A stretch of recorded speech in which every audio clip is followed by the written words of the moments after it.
Hello, hi, Assalamualaikum. Selamat datang ke channel YouTube Mona Lisa. Hari ni aku nak review telefon ni. But sebelum tu aku nak buat sedikit demo. Hey Google, what's my name? Your name is Shakir. So, kalau korang tak ada kawan, or maybe korang single, korang boleh kawan dengan Google korang. Kejap lagi aku sambung lepas intro.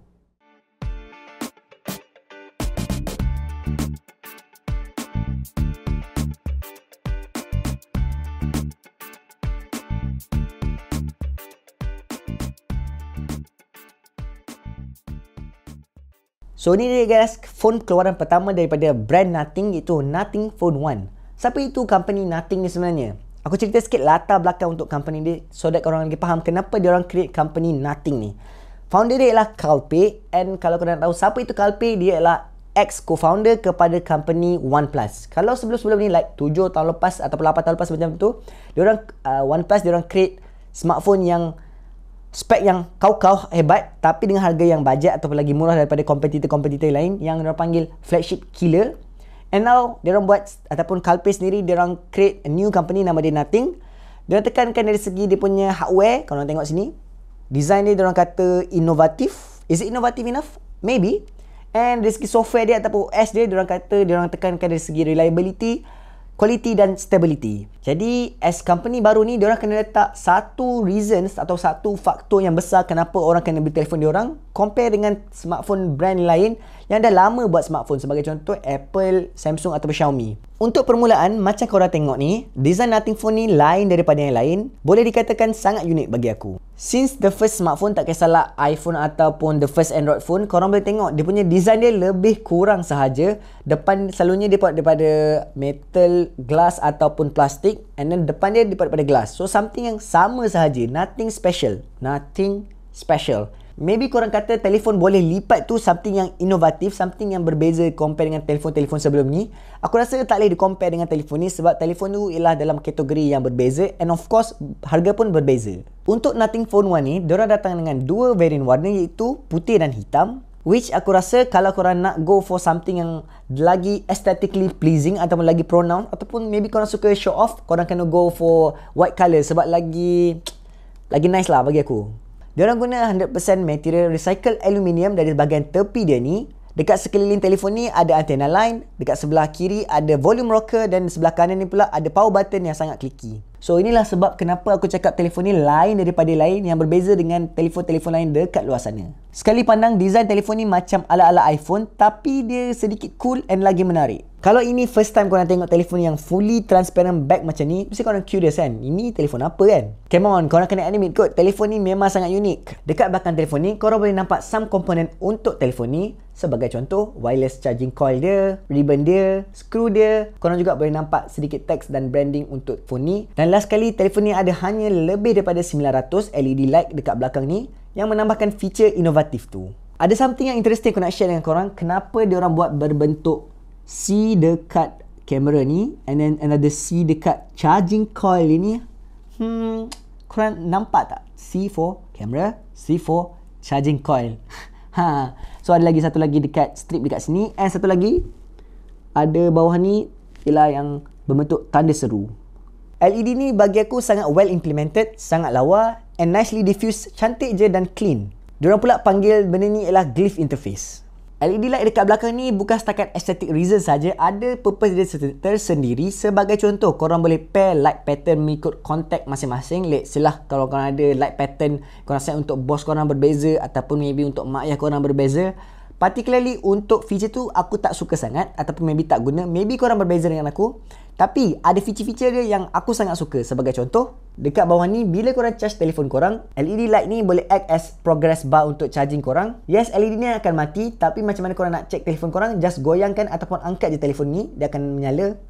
Next is LED surrounding coil ini yang berfungsi sebagai indikator yang korang tengah enable reverse wireless charging. Masa korang record video juga, korang boleh turn on LED light dekat belakang ni supaya boleh act as fill light. So time yang kurang cahaya ataupun time malam, korang boleh guna feature ni. Last kali, as content creator yang aku suka record guna telefon, feature red LED light dekat belakang ni bagi aku sangat-sangat function. Bila korang record, dia akan blinking menyala. Mesti korang pernah ada situasi yang macam aku kan. Let's say korang dah ingatkan korang dah tekan button record, and then korang cakap-cakap ataupun let's say lah kononnya korang nak buat vlog, Kau cakap-cakap, and then bila korang nak tengok balik, ataupun let's say lah, worst case scenario korang dah sampai rumah, baru korang check, padahal tak tekan record pun. So, function LED light dekat belakang ni bagi aku sangat-sangat function. On top of that, dalam OS ni juga ada banyak ringtone ataupun notification sound yang dah terbina dalam dia punya telefon ni. Ni sebagai contoh.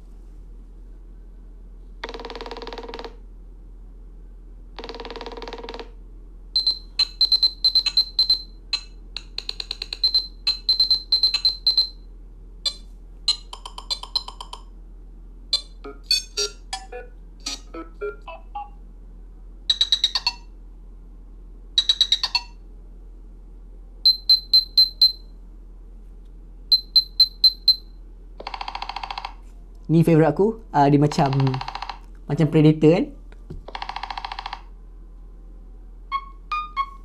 Ni biasa je. Ini pun bagi aku biasa je. And then last kali, ini yang paling annoying lah. Okay, tadi tu ringtone. Now notification sound dia pula. Let's say masuk any notification, let's say WhatsApp ataupun email ataupun Twitter notification. Bunyi dia korang boleh setting macam ni. 1, 2.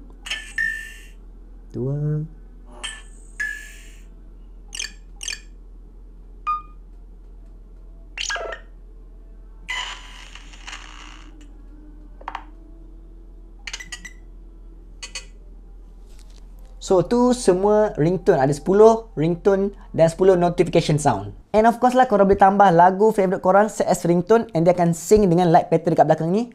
Dan last kali yang aku rasa mungkin gimmick, mungkin tak gimmick, korang boleh turn on dia punya music visualization. Dia akan jadi macam ni.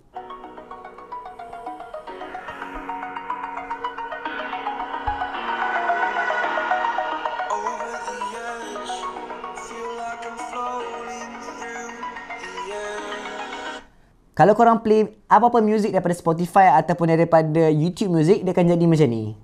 So ni lah nama dia, music visualization tu. Apa-apa pun, ada orang kata dia punya light pattern dekat belakang ni maybe sedikit gimmick. Bagi aku tak. Sebab apa? Diorang kata light LED dekat belakang ni korang kena letak telefon ni face down, and then if korang pusing ke atas face up, memang korang takkan nampak dia punya light pattern tu. Macam rugi.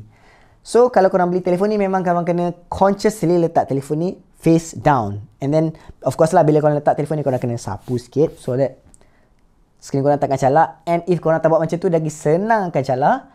Tapi tak apa, skrin telefon ni datang dengan pre-applied screen protector. Apa susah, screen protector pun murah. Kalau calar, kalau rosak punya screen protector, ganti je yang baru.